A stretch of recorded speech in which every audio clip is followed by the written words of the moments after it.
Hi, and welcome to ViaQuest. My name is Letitia, and I will be guiding you through today's training on understanding dementia. Your objectives for today are to identify common signs and symptoms of depression, anxiety, and dementia, to identify behaviors common with dementia, and then to identify the needs of residents with dementia, as well as potential triggers for behaviors. Now, let's look at dementia by the numbers. So, 6 million Americans suffer from dementia. 42% of individuals who are 55 or older will eventually develop dementia within the US. Dementia cases account for 100,000 deaths a year in the US. With the aging population becoming older and older, by the year 2060, there is an expectation for dementia cases in the US to double, hitting nearly 12 million cases. And this comes from the National Institute of Health. Now, when it comes to understanding dementia, we have to understand that dementia is not a specific disease. But dementia is actually a group of symptoms that indicate there is damage in parts of the brain that control memory, reasoning, judgment, and eventually bodily functions. Symptoms start out slow and mild, and then we see that they worsen over time, leading to cognitive impairment. Short-term memory loss, decline in thinking skills, and behavioral changes can impair daily functioning in an individual's life. Dementia can also change an individual's ability to regulate their emotions as well as their personality being affected. Now, here we see the 5 A's of dementia. Okay, so these are 5 signs and symptoms that may occur in patients who are experiencing dementia. Each of these A's alters the individual's quality of life in some form or another. So let's dive into each one of the A's. So we are going to start off with agnosia. So agnosia is a neurological condition that results in an individual's inability to recognize common objects, such as maybe their car keys, a cup, a glass, or even an apple, okay? Something that they were typically would recognize. Um, they're not able to recognize people that they used to recognize, different smells, or even sounds despite their senses functioning in a normal capacity. Furthermore, these declines are not due to any form of memory loss. Now, amnesia, okay? Now, amnesia, that refers to the loss of memories such as facts, information, or experiences. Now, amnesia is not the same as dementia. A person who is experiencing amnesia, they have trouble learning or retaining new information. Their recent memories are likely to be lost, and they experience issues with remembering recent experiences. Amnesia does not affect a person's intelligence, their judgment, their personality, or their identity. Now, common symptoms of amnesia, that would be the inability to recognize faces or places. The person may become disoriented. They may have like uncoordinated movements, false memories, being confused, or even partial or total memory loss. So, long term memory is the last to go in a person who is experiencing amnesia because these memories are well stored in a person's brain. A person with dementia, they may be able to describe aspects of their early life, such as things like their wedding day in great detail, but they may not remember what they did an hour ago or what they ate for lunch. For the person with dementia, the past is now their present. However, long term memories are not always reliable. So, what they do remember may not always be exactly what happened.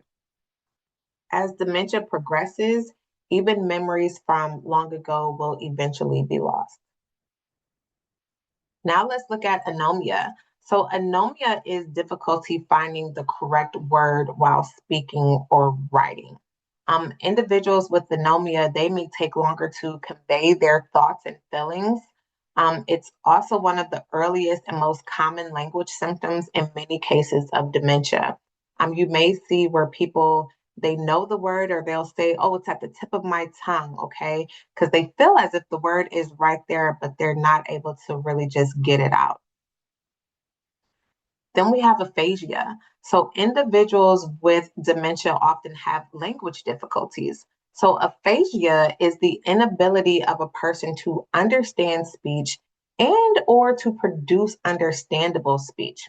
So it is seen in people who have had strokes that affect the language section of their brain, and it is also seen in dementia when the language center of the brain becomes affected. Individuals with aphasia, they may have no idea what is being said to them. It's as if you're speaking a foreign language to them. In other instances, individuals may understand what is being said, but they cannot express themselves in words. They cannot remember the right words, or maybe they jumble their words, and they may have difficulty, or it may be impossible to understand what it is that they're saying. Then we have apraxia. So this is the ability to perform tasks that have been pre-programmed in a person that is eventually erased in a person with dementia. And sometimes it can be erased in people who have had strokes or other forms of brain damage. Performing what were once daily tasks become too complicated for a person with dementia. So apraxia, that differs from normal aging in that it involves a loss of in planned or purposeful movements despite intact muscles, comprehension, and sensation. Normal aging produces slow, gradual declines, where apraxia that has specific and inconsistent errors. Apraxia is actually a neurological disorder resulting from brain damage. Then we have agitation. Okay. Now, agitation that can occur when any of these five A's are present and is more likely when a combination of the five A's is present. So, agitation can actually make up a sixth of the A's when it comes to dementia. So, when individuals with dementia have discomfort or they cannot understand or tolerate things going on in the environment, they may become anxious and they may display signs of agitation. A feeling of being uncomfortable and anxious is a common response for all of us. Okay. We all experience that if we're confused or we're afraid or feel fearful or we feel as though we have little control over what is happening to us. Now, with the person with dementia, this is often shown in physical behaviors, such as being jittery or they're like extremely nervous. They may pace aimlessly, or they may have other behaviors that are indicating some sort of emotional discomfort. Now, let's discuss some behavioral symptoms of dementia. So, how common are behavioral symptoms of dementia? Actually, every person with dementia will display some of these common behavioral symptoms. So, there are several behaviors that are common amongst individuals with dementia. Memory problems and subtle behavior changes are evident in early dementia, while many of the more overt behaviors occur in persons with moderate to severe cognitive impairment. So the common behaviors are ones like forgetfulness, repetition or repeating words, questions, or actions, wandering and sundowning. And then you have more challenging behaviors that can occur, such as screaming, cursing, paranoid accusations, and even name calling. About 45% of people with dementia, they may display harmful behaviors such as hitting, pushing, or biting, kicking, things of that nature at some point in their disease. Now, when it comes to identifying triggering behavioral symptoms, you are in the best position because you are the detective. So you are with the resident every day and you know them well. You are the eyes and the ears of the unit, and you're also the advocate for the resident. So you should always look for what is causing or triggering the behavior. So behaviors are often triggered by physical needs of the individual. They may be hungry, they may need to use the restroom, or maybe there's some sort of environmental trigger that's going on. It's too noisy, there's a staff change, the lighting is off, something like that. And also, you want to look for triggers because they may be a clue to an appropriate intervention for you to use.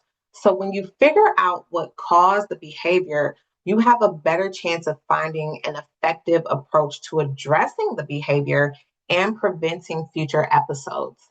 So, each behavior may have a different cause and needs to be addressed in a different way. It's important, therefore, to assess each behavior individually and establish a plan for addressing each unique behavior. So, assessing the behavior, knowing the person's previous behavior and how they coped may help you as the caregiver to better understand the current behavior. So first we need to describe the problem behavior. So we should be looking and figuring out what is the real concern going on here, okay? And you want to look at that carefully. It's not enough for you as the provider to just say, oh, he's agitated or she's just confused, okay?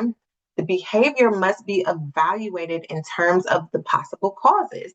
So you want to look for the potential danger for the person or others around them and for whom the behavior is a problem for. So if the person has recently moved to the facility or maybe they recently changed rooms, it may take a couple of weeks before you're able to adequately assess their behaviors. Changes such as moves can either result in past behavior stopping completely or for a specific amount of time, or new behaviors surfacing. Okay. Eventually, typical behavior patterns will emerge and then you can assess them.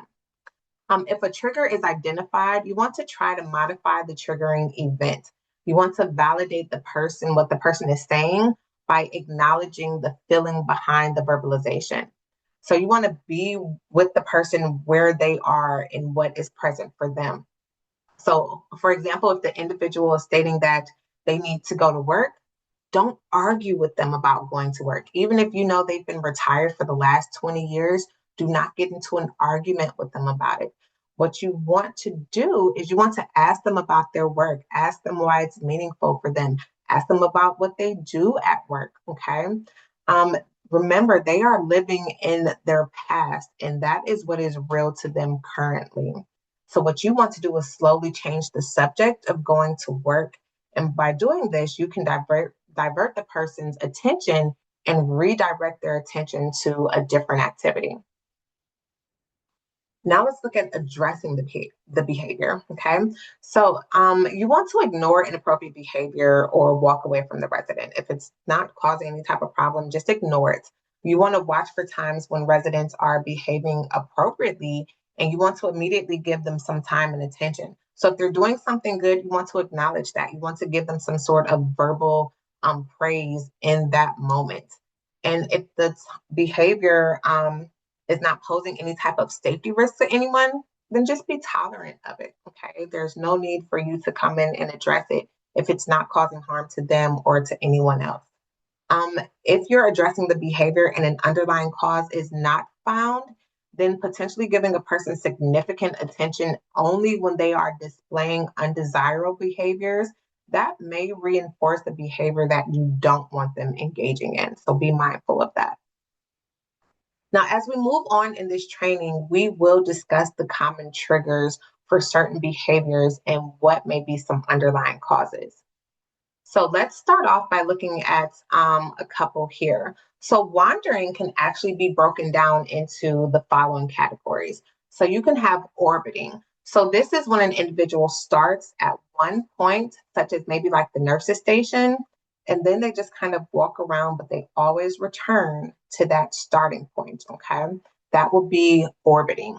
Then you have visiting, where you have some individuals, they like to wander, but in that wandering, they tend to enter another person's room. Then you have shadowing. It's just like it sounds like, right? Where an individual follows so closely behind another person, they act as if they're their shadow. Then we see rummaging and hoarding. So some individuals with dementia, they tend to rummage through drawers and closets, and it looks as if they're actually looking for something. While others, they tend to gather up all sorts of things as if they were a collector of items. Then we have repetitive behaviors, where a person is repeating the same phrase, activity, or motion repeatedly. So these behaviors themselves can be annoying and they can be a little frustrating to caregivers and providers. Um, Continual pacing, that is seen when a person is walking aimlessly back and forth. You could see where a person is also fidgeting.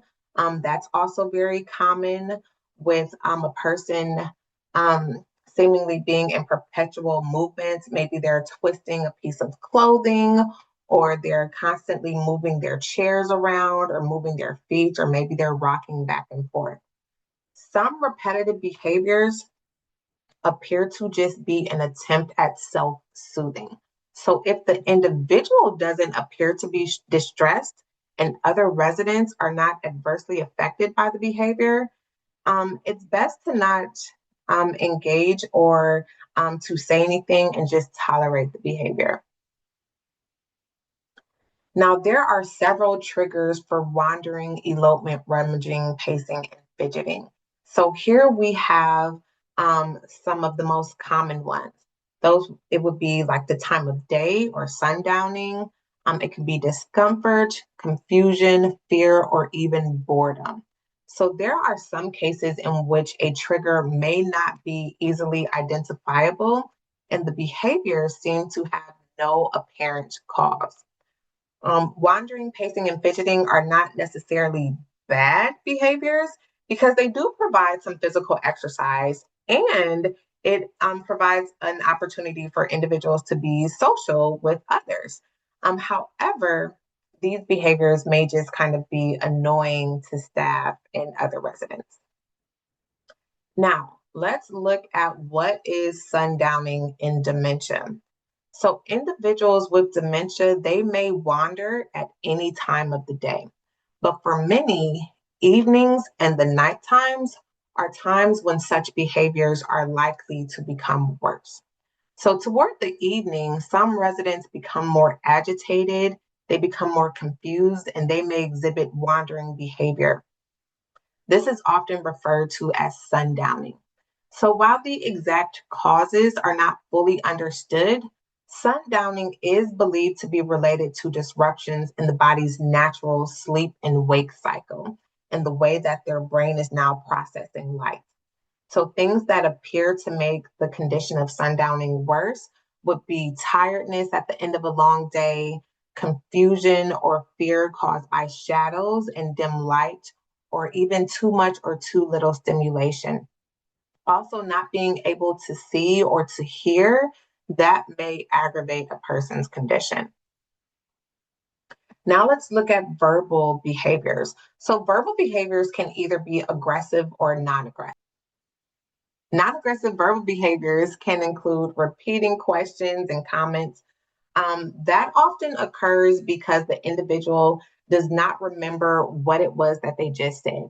So it can be annoying to caregivers when they are constantly asked what time it is several times within 1 minute. Okay.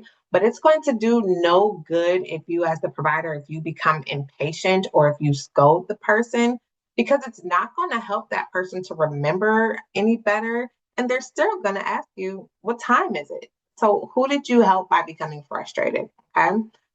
Constant repetition of the same word or phrase tends to occur in later stages of dementia, where you're going to see the person is literally going to become stuck on a word or a phrase, and they can't seem to move to a different phrase or activity. We also can see babbling incoherently, screaming, or even moaning. However, with aggressive behaviors, this is where we see more of the cursing, the sexual or racial slurs, or even name calling. So these behaviors can be quite distressing for family, particularly if the person was typically reserved and they never spoke harshly to others or even about others. This can also be difficult for providers when the names or the slurs are directed at them.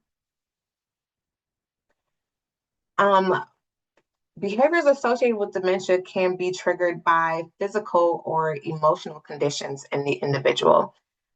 These are some more common triggers for verbal behaviors. So, some causes and triggers that we may see would be they are in some sort of discomfort. Maybe they have soiled their clothing. Maybe they're sitting or laying in an uncomfortable position. Maybe they are hungry and they don't know how to express that.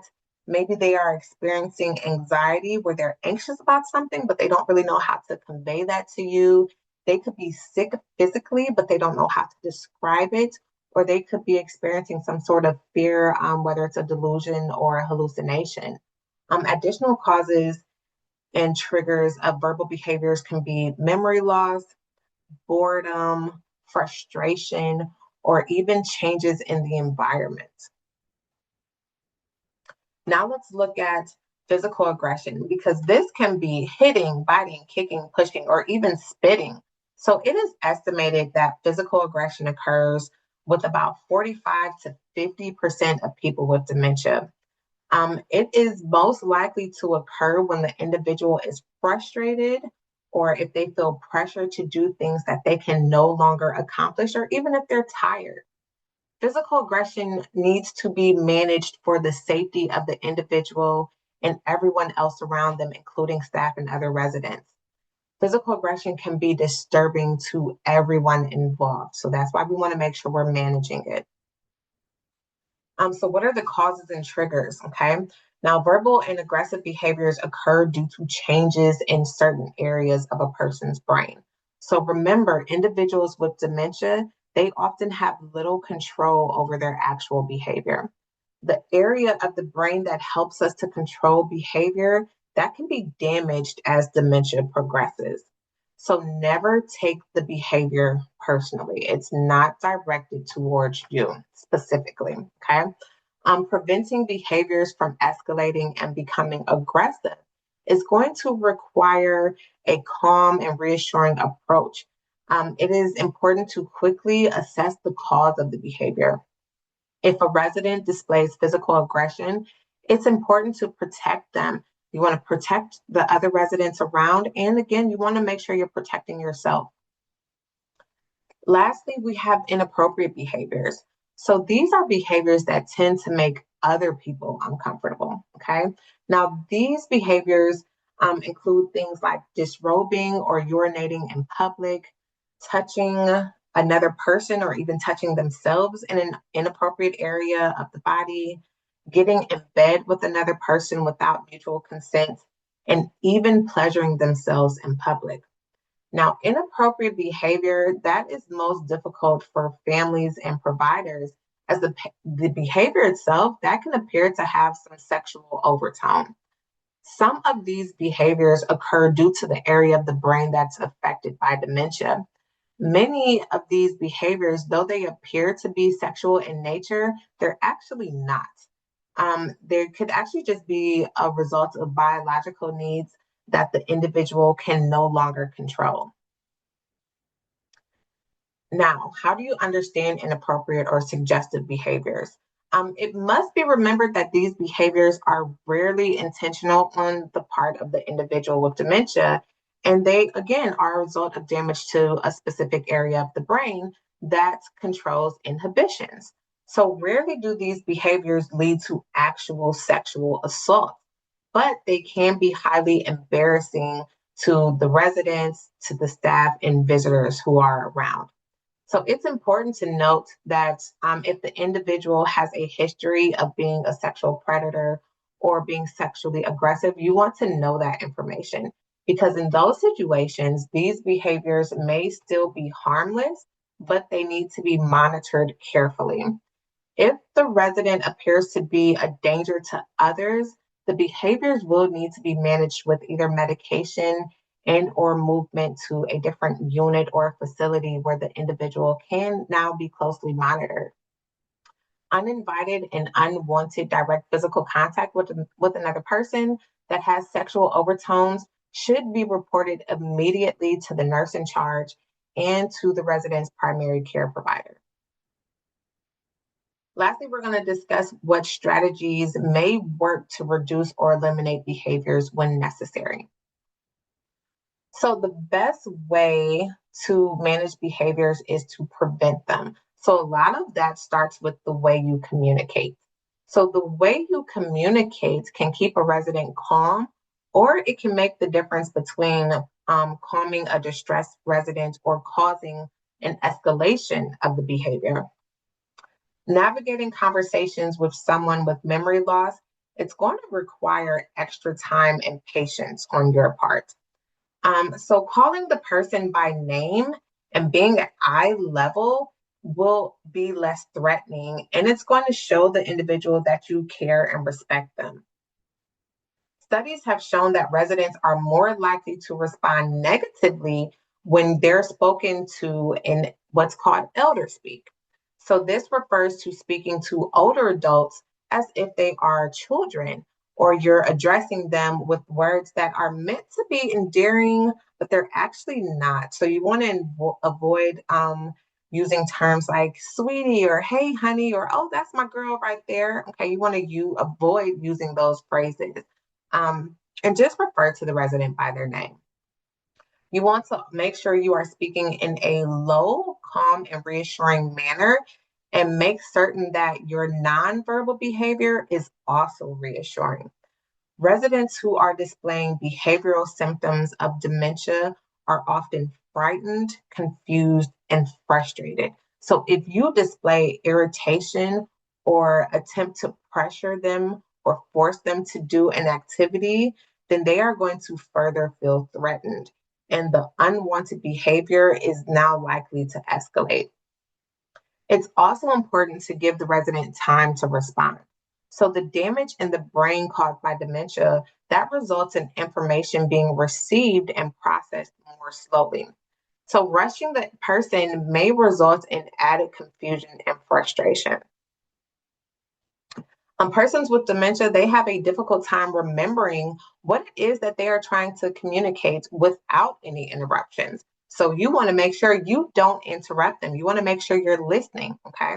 So if they are interrupted, they are likely to become more confused or agitated. So never interrupt and respect the conversation, regardless of whether it is being repeated and regardless of if it makes any sense to you. To help a resident with dementia follow instructions, you want to make certain that you are breaking tasks into simple and small steps, okay? Give only 1 or 2 steps at a time so that the resident will be able to remember what it is that you asked them to do. People who speak English as a second language, they may forget English as their disease progresses, and they only remember their native language. As memory of language is destroyed, many people will remember and understand only their native language if they even remember that. And lastly, you want to always show nonverbal signs of acceptance, caring, and affection. Residents with dementia, they usually understand nonverbal behaviors, even if they don't understand language any longer. Some nonverbal indications of caring could just simply be to smile at your individuals, pat them on their shoulders, or even give them like a simple small hug around their shoulders. Now, dementia causes memory loss, disorientation, and problems with planning and problem solving, which is going to make it difficult for the person to recognize dangers and make sound decisions. So, safety is crucial when working with someone who has dementia because the disease progressively impairs cognitive and physical functions, increasing their vulnerability to injuries and confusion. Safety measures prevent falls, accidents, and wandering, allowing the person with dementia to maintain independence and to maintain their dignity longer in a secure environment. So ensure residents have their assistive devices, such as their walkers, canes, anything that they may need for ambulation purposes. So if they sometimes forget their cane or walker, you're going to need to hand them their device and calmly remind them to use it. When possible, provide a large room or area where individuals can wander without the possibility of getting out of the building or entering another person's room. You want to make sure you are removing any type of fall hazard from the area where the individuals tend to wander, and you want to make sure you keep the individuals in sight. You also want to protect the individual's skin. So prolonged periods of movement can cause clothes and shoes to rub the skin. So you want to make certain that the residents who walk or move around a lot have on comfortable, non-restrictive clothing and well-fitting, safe footwear. You want to make sure you're completing daily feet. I'm sorry, daily. You want to check their feet in different areas of their skin for redness, for bruises, blisters, or any other signs of damage to their skin. So let's look at some general strategies. So again, the need for food or fluids may be the overall cause for a person's behaviors. So feelings such as hunger, needing to use the bathroom, or just being bored cannot always be expressed verbally by residents with dementia. Wandering is sometimes an attempt to just simply find food or to locate the bathroom, or it could just be a response to them being in an uncomfortable situation. So, if it's hunger, if it's time for a meal, or the resident is not eating well on a regular basis, just try giving them some food, try to have some snacks handy. Um, Fluids. It's important to keep older persons well hydrated. So individuals with dementia, they may not sense thirst or they may not be able to interpret the feeling. So you want to remind residents to drink frequently. For those residents who may not recognize a cup or a glass, or they may not remember how to actually pour, you want to just make sure you have something prepared so that you can easily hand it to them. If the individual needs to use the restroom. So in some cases, wandering is just an attempt to find a bathroom. So you want to take those residents who tend to wander you want to take them to the bathroom at regular intervals and just see if that will reduce their wandering tendencies. Physical exercise. So wandering may be a response to the need for physical exercise. So you want to make sure you provide exercise daily to allow residents to satisfy the need for movement and to keep them healthier and more mobile. Many individuals get bored. If there are no activities and they're left on their own for long periods, they get bored. Okay. So, varied and structured activities throughout the day are likely to reduce wandering. Prevent boredom with simple tasks like folding towels, watering plants, or planting flowers. Providing simple tasks allows individuals to feel useful, and it's going to reduce the likelihood that they're going to devise their own form of activity. You want to make certain that any activity provided, the individual is actually within their ability to perform. If you're giving them some sort of a complicated activity, that may lead to an increase in their frustration and anxiety, and then you're going to see an increase in undesirable behaviors. TV is not a structured activity, okay? Television is way too stimulating for some residents with dementia, especially in the evening. And again, it can lead to an increase in those agitated behaviors. Strategies for visiting. So if you have someone who likes to visit other people's rooms, you want to try placing pictures or familiar items outside of each room to help residents find the actual room that they're looking for. You want to make sure you're keeping eyes on individuals to just kind of watch for when they may be potentially entering another person's room. You want to validate any concerns that they express. You want to distract them from their current behavior. Individuals who wander, they sometimes enter the rooms of others. They may just be looking for their own room, or they may be just wishing to interact with other people in that moment. So sometimes this does lead to confrontations with other residents who feel that this is an invasion of their privacy. You can even have families of residents who will become concerned. If an individual is infringing on the lives or privacy of others, you want to try the strategies that you see here. You want to attempt to find out what it is that they're looking for in their room, or see if they're looking for a different room. Maybe they're looking for the dining room. Okay, so just try to find out what it is they're looking for. Strategies for rummaging and hoarding. So some possible solutions would include try to find out what they may be looking for. Okay. Often they won't be able to tell you, but it's still worth a try just to ask them, hey, what are you looking for? You could provide a rummaging room or area and you could direct the person to that area. That may actually work. Um, you want to make sure that you're keeping valuables like eyeglasses, hearing aids, jewelry, money, things of that nature out of reach of those who like to rummage around. You also want to monitor individuals who rummage closely and calmly redirect them to another area when they enter another person's room. Periodically, you want to check the rooms of individuals who are known to rummage and hoard items. This is necessary when someone's items come up missing, but it's also important to the health and safety of all residents. Okay. Occasionally, food is hoarded and it can spoil. So, if individuals have not been monitored carefully when taking medications, they may spit out and hide their pills. My grandmother actually had dementia, and she would, if we weren't watching her, she would spit her pills out, and we would find little pills all over the place, like little in little pockets or like in the cushions of the couch.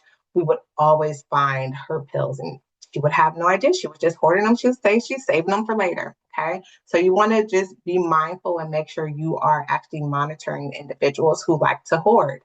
Um, we cannot always identify what needs are driving rummaging or hoarding, but individuals with dementia, they must be protected from adverse consequences of their behaviors. Strategies for sundowning. So to prevent or reduce sundowning, you want to reduce the intake of drinks or foods with stimulants. You want to reduce those things during the day and don't give them in the evening.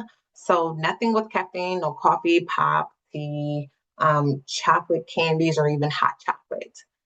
You want to provide sufficient exercise and stimulating activities during the day.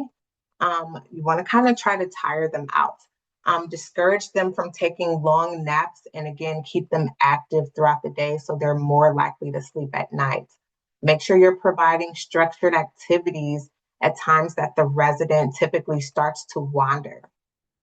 You want to reduce noise in the evening because loud activities or TVs, it's just going to keep them up and it's going to increase agitation. So try playing soft music and adjusting the lighting to reduce the shadows on the wall. My grandmother, again, she wasn't able to sleep because there was the smoke detector was on her wall. And for her, she thought it was a giant spider. So she would see it and she would say, it's a giant spider. I'm not going to sleep. You got to kill that spider. And it took us a while to realize that the lighting was causing a shadow and it made it to her, it made it look like the fire extinguisher, or I'm sorry, the smoke detector was a spider. So once we adjusted the lights, she was able to finally relax and go to sleep. So try checking the lighting because it will cause shadows to bounce on the walls. You also want to use validation and redirection with anxious and increasingly agitated individuals. Again, just remember loud noises and TVs are very stimulating activities, and that can result in escalation of agitated behaviors in the evening. So you want to try soft and slow music because that has been shown to have a calming effect on persons with dementia. Strategies for elopement. So wandering activities in some residents is clearly aimed at them trying to get out of the building. So these residents are at risk of elopement and they pose a special challenge for staff, even if the individual is on a locked unit. So you want to make sure that all safety devices are working. So whether your facility has alarms on doors, programmed door locks, the windows have locks, or if you have alarms attached to residents, whatever it is, you want to make sure all safety devices are working. Visitors and staff, they must remain vigilant to residents who are attempting to exit the unit whenever they open a door. Make sure they're not holding, any visitors aren't holding the doors open and just letting people exit with them. Residents can actually wear identifying apparel or bracelets. So if your facility allows, you can utilize a tracking device for residents that are at high risk of eloping. If individuals are still able to read signs or understand symbols, you can try attaching stop or do not enter signs on the doors. You could even place like dark towels or paint in front of exit doors because that may deter individuals with dementia from exiting the door. Given the visual and spatial problems that may accompany dementia, the individual may perceive the darkened area as a whole. Therefore, they're not going to cross it because they think they're going to fall in. Okay. You can also, as you see here, this picture is actually a picture of a door, but they disguised it by painting it. So you can paint a door, you can put wallpaper over a door, paint a mural, whatever it is you want to do, because that is going to disguise the door. Now, if the residents see people like the staff constantly going in and out of the door, then it's not going to work. You always want to, if your resident does elope, you want to always make sure you have a plan in place. So all facilities need to have a written and a practice plan in place in the case that a resident elopes. Time is critical. And you want to make sure you have quick coordinated action because that may be the difference between life and death of a resident. Most residents are found within a half-mile from their facility or somewhere within the community. They tend not to respond if you call their name, so keep that in mind. They also may head for like roads or public transportation. So if there's like a bus route, you want to check the little like the bus hubs. I'm not sure what they're called, but check the little places where the little bus stations are and see if they are sitting there. They may also hide in any available spot. So they could be in a bush, a storm drain, an empty building, or they could even be somewhere within the actual facility. They could be in the stairwell.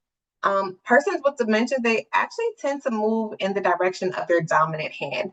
So make it your business to know if your resident is, if their dominant hand is their left hand or their right hand, because they typically are going to move in that direction. So unless there is a greater danger in the opposite direction, you want to check the direction of their dominant hand. It's important to try to prevent physical aggression in residents. Okay, so here are some strategies for dealing with that. So this is going to require identifying and eliminating triggers whenever possible. A major thing to remember is to consciously move and speak more slowly. You want to know the history of the resident. For example, do they have weakness on one side of their body? Do they have a history of anger, a history of pain or abuse? Those are things you want to make sure you know. Make sure you keep your voice low, but within a range where the person can still hear you. And then remember, it takes the older adult more time to comprehend and to respond to what you are saying. And in residents with dementia, this problem is compounded. So prevention, as you see here, that is the best strategy. So you always want to explain what you are planning to do when you are caring for a resident, especially when you are completing personal care. Be creative.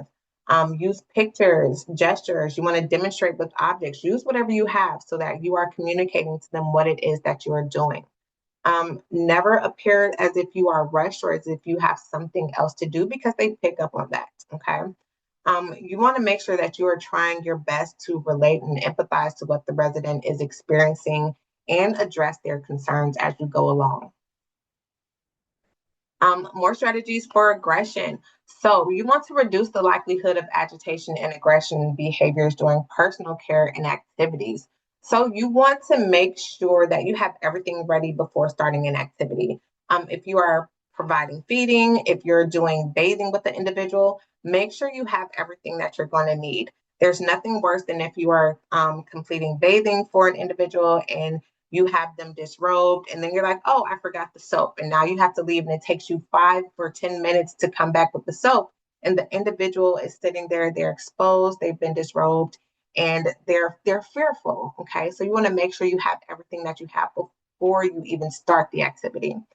Keep the resident warm and as covered as possible when you're bathing, and you want to use clothes that are easy for them to put on. This isn't the time for like a tug of war situation.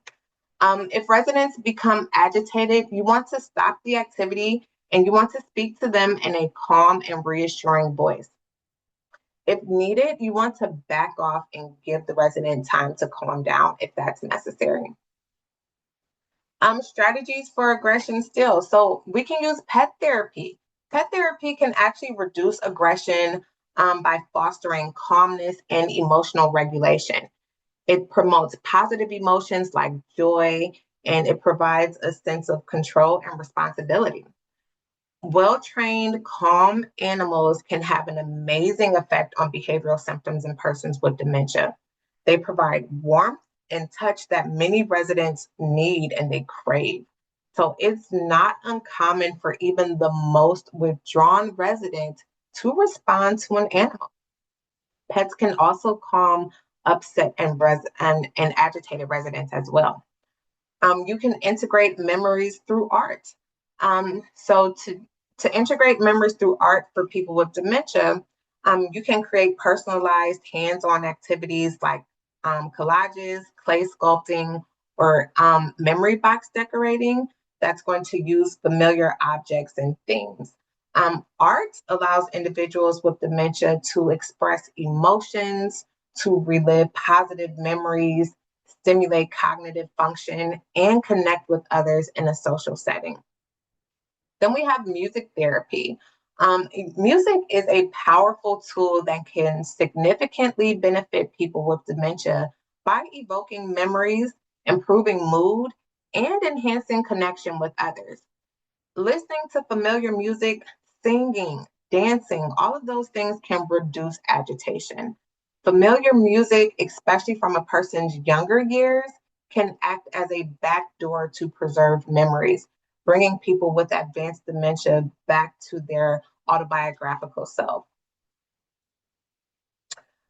So some things to avoid: you don't want to stand within striking distance. You want to make sure that you respect a person's personal space. Do not touch a physically aggressive individual when they are upset. Touching an aggressive individual gives them the right to defend themselves, so you don't want to get into that. And you do not want to argue with an individual who is being aggressive. But what you want to reinforce is you want to remain calm, be aware of, and you want to learn the resident's triggers. You want to always assess and identify new triggers, and you want to remove other residents if they are in danger. Let's look at strategies for inappropriateness. So these behaviors often have causes not associated with sexual intention.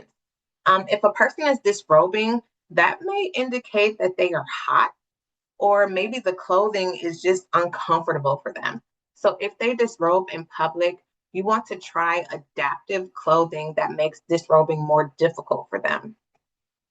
If they are touching their genitals in public, that may indicate that there is pain in that area, or maybe they have a rash and there's an itch.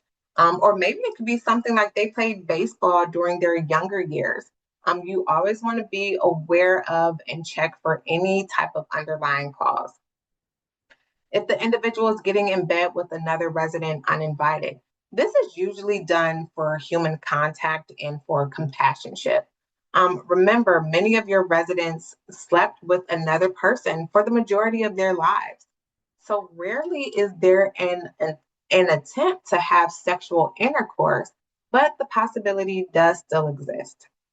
If the individual is urinating in public, um, that often results from the individual not being able to distinguish other objects from a toilet. So, in the case of people, particularly men, who worked outside most of their lives, maybe they were a construction worker or something like that, it may have been a common practice to urinate in places outside of a bathroom. So, usually, this behavior can be reduced with more frequent toileting and closer observation. Fondling and pleasing oneself, that may be an indication of a sexual need. People with dementia may still have an interest in sex. Occasionally, certain medications can heighten this need within them. So, taking the person to their room, allowing them to have some privacy, that is one solution.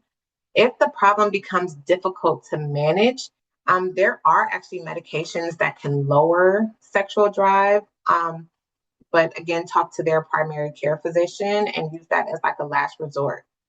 Some residents with dementia, they do maintain an interest and a capacity for sexual intercourse. Married couples, if you have married couples in your facility, they should be given privacy to maintain intimate relations if they are both consenting. And residents who are not married, or maybe they forgot that they were married to someone outside of the facility, and they develop a relationship with another resident, issues of sexual behavior become more complicated. It is important to know the policies within your organization and please follow those policies and procedures. Um, Strategies for inappropriateness with inappropriate touching of a healthcare worker. So, working with a resident who attempts to inappropriately touch you is difficult, but it should be handled with a professional demeanor. So, if you encounter a situation where a resident attempts to touch you inappropriately, do not scold or berate the resident, okay? You want to try to figure out what triggered the behavior. Calmly and firmly tell the resident that the behavior is not appropriate and then move away.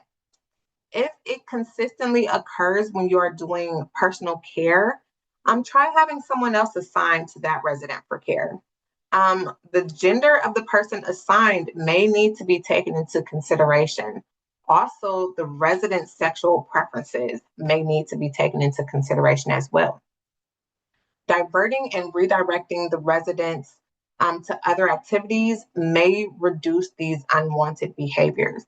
These behaviors may indicate a need for reassurance for human touch.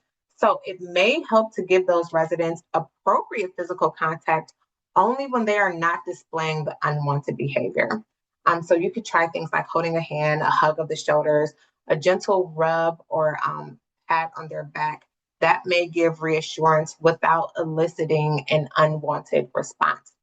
Remember, these behaviors, again, are often not intended as sexual by the person with dementia. So these are some general rules that should be followed to reduce the likelihood of behavioral symptoms among residents. You want to develop and maintain a simple daily routine, okay, something that they can stick to. Just be aware that changes and inconsistencies can increase some agitation.